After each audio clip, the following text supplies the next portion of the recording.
Assalamualaikum warahmatullahi wabarakatuh. Anak sekalian, mari kita lanjutkan untuk melanjutkan ajaran tasawuf lanjutan dari Imam Ghazali ya. Jadi kita bagian dua ini akan dilanjutkan inti ajaran tasawuf Imam Ghazali. Sebelum menempuh jalur sufi, Al-Ghazali telah melewati pengembaraannya di berbagai bidang keilmuan ya, mulai dari ilmu fikih, kemudian ilmu filsafat, ilmu kalam dan yang terakhir adalah tasawuf. Bagi Al-Ghazali, para sufilah yang menempuh jalur yang benar karena mereka memadukan antara ilmu dan amal, memiliki ketulusan tujuan dan betul-betul mengalami ketentraman dan kepuasan karena mendapat pencerahan dari Allah Subhanahu wa taala. Ini inti aja yang kita kaji ya. Al-Ghazali berkata, ilmu yang dicapai para sufi bisa mematahkan hambatan-hambatan jiwa serta membersihkan moral atau sifatnya yang buruk dan tercela sehingga mengantarkannya kepada keterbatasan kalbu atau hati dari segala sesuatu selain Allah serta menghiasinya dengan ingat kepada Allah Subhanahu wa taala. Seorang murid yang menempuh jalan sufi harus konsisten. Konsisten apa? Menjalani hidup, kemudian menyendiri, diam, menahan lapar, dan tidak tidur pada malam hari untuk membina kalbunya. Manfaat hidup menyendiri adalah mengosongkan kalbu dari pesona duniawi. Oke. Diam adalah untuk menyuburkan akal budi. Diam adalah untuk menyuburkan akal budi, membangkitkan rendah hati, mendekatkan ketakwaan. Rasa lapar dapat mencerahkan kalbu. Terjaga pada malam hari untuk menyernihkan dan mencemerlangkannya. Ya, mencemerlangkannya. Oleh para ahli, corak tasawuf Imam Ghazali ini dinamakan termasuk corak kategori tasawuf akhlaki. Tasawuf akhlaki, yaitu tasawuf yang mengedepankan kepada perbaikan budi pekerti atau moral ya. Kalau yang kemarin sebelumnya Robiatul Adawiyah adalah kategorinya adalah tasawuf irfan ya atau irfani ya. Sudah kita bahas sebelumnya. Kemudian sekalian, Al-Ghazali berkata, ilmu yang dicapai para sufi bisa mematahkan, lanjut. Al-Ghazali membedakan tasawuf sebagai ilmu amalat dan sebagai ilmu mukasyafah. Ilmu muamalat berbicara tentang keadaan-keadaan atau ahwal qalbi ya, keadaan-keadaan hati. Keadaan hati itu terbagi menjadi dua. Pertama, keadaan hati yang terpuji, seperti sabar, syukur, rasa takut, penuh harap, ridho, dan lain-lain.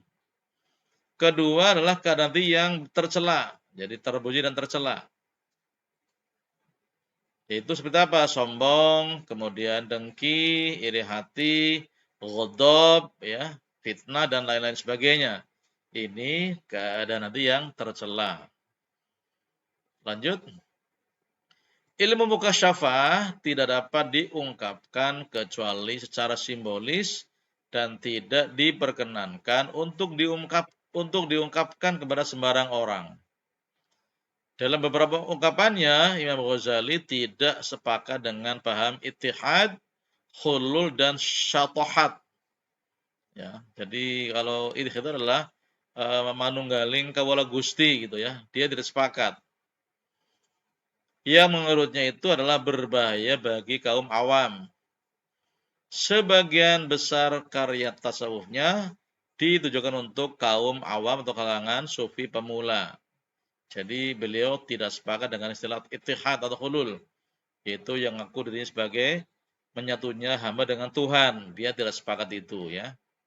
Seperti cerita mungkin kita pernah dengar ajaran Syekh Siti Jenar yang kemudian dikisos oleh Sunan Kudus dan Wali Songo waktu itu karena dia mengajarkan namanya ittihad, yaitu manunggaling kawula Gusti, menyatunya hamba dengan Tuhan, sehingga kemudian tidak mau sholat, maka akhirnya menyimpang ini ya. Nah, Imam Ghazali itu menentang nih, tidak sepakat dengan konsep ittihad.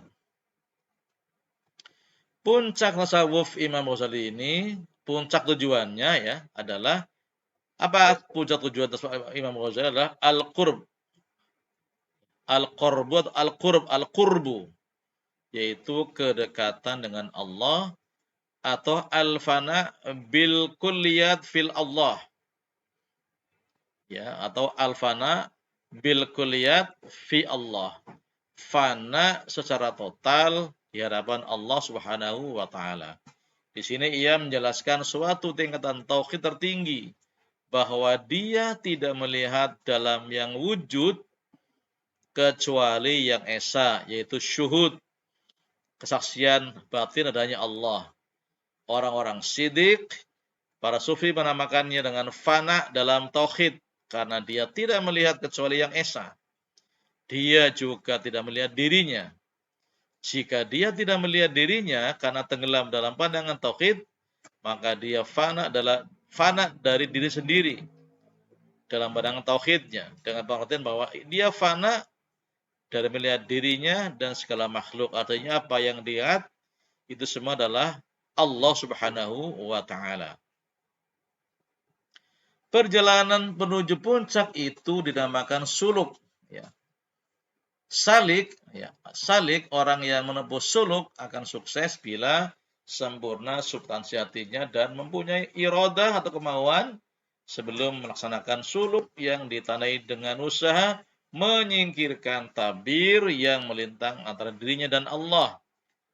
Misalnya apa? Harta, kehormatan, kemudian fanatisme, aliran, maksiat. Tabir-tabir ini, ya, semua ini kalau tersingkap, ada mukasyafah, ya, maka kemudian supaya sampai ke sana seorang salik membutuhkan seorang guru yang menuntunnya, butuh guru dan butuh tempat untuk mengasah ketajaman hatinya, yaitu zawiyah sebagai tempat khalwat dan mengkonsentrasikan hati. Jadi seorang salik, orang yang tareqah ini benar-benar harus punya zawiyah, punya tempat khusus untuk berkhalwat, untuk menyendiri, bermunajat kepada Allah dan untuk mengkonsentrasikan hati untuk bermunajat dan berdekatan dengan Allah Subhanahu wa taala. Dalam perjalanan itu, sisanya akan melewati tahapan demi tahapan yang mengantarnya pada status spiritual tertentu atau manazil. Bila suatu status belum mantap disebut hal atau keadaan. Bila sudah mantap disebut maqam atau posisi. Dalam Ihya Ulumuddin, Al-Ghazali menyebut 8 maqam sufi ini ya. Ulang lagi nih. Dalam Ihya Ulumuddin, Al-Ghazali menyebut 8 maqam sufi. Apa itu? Taubat, kemudian sabar, syukur, kemudian berharap atau roja, kemudian takut atau al-khauf, kemudian zuhud, tawakal, dan cinta atau mahabbah. Cinta merupakan makom yang tertinggi yang membuahkan rindu atau syauq, intim, uns, dan ridha. Ini sebagaimana Rabi'atul Adawiyah sama di sini ya. Jadi cinta atau mahabbah ini merupakan makom yang tertinggi dalam tasawuf. Ya, cinta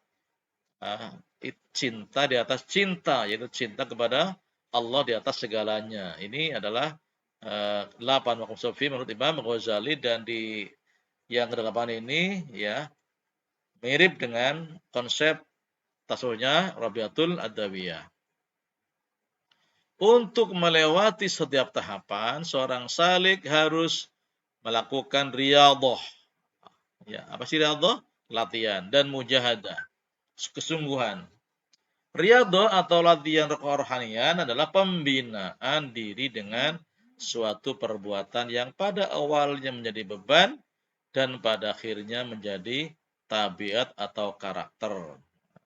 Jadi dipaksa kemudian menjadi kebiasaan, menjadi karakter. Mujahadah adalah perjuangan melawan tarikan hawa nafsu, bersungguh-sungguh bagaimana mengendalikan hawa nafsu dari segala perbuatan dosa dan maksiat. Namanya adalah mujahadah, bersungguh-sungguh berjuang, ya. Bersungguh-sungguh berjuang melawan tindakan hawa nafsu. Oke. Jadi ini anak sekalian, apa namanya, inti ajaran tasawuf Imam Ghazali. Jadi insyaallah nanti pada video berikutnya kita akan lanjut pada apa namanya, ajaran tasawuf Syekh Abdul Qadir Al-Jailani. Demikian sekalian yang saya tambahkan di bagian 2 ini, yaitu tentang ajaran tasawuf Imam Ghazali. Nanti pada video berikutnya kita akan teruskan ajaran tasawuf Syekh Abdul Qadir Al-Jailani. Demikian, semoga Anda bisa memahaminya. Terima kasih. Assalamualaikum warahmatullahi wabarakatuh.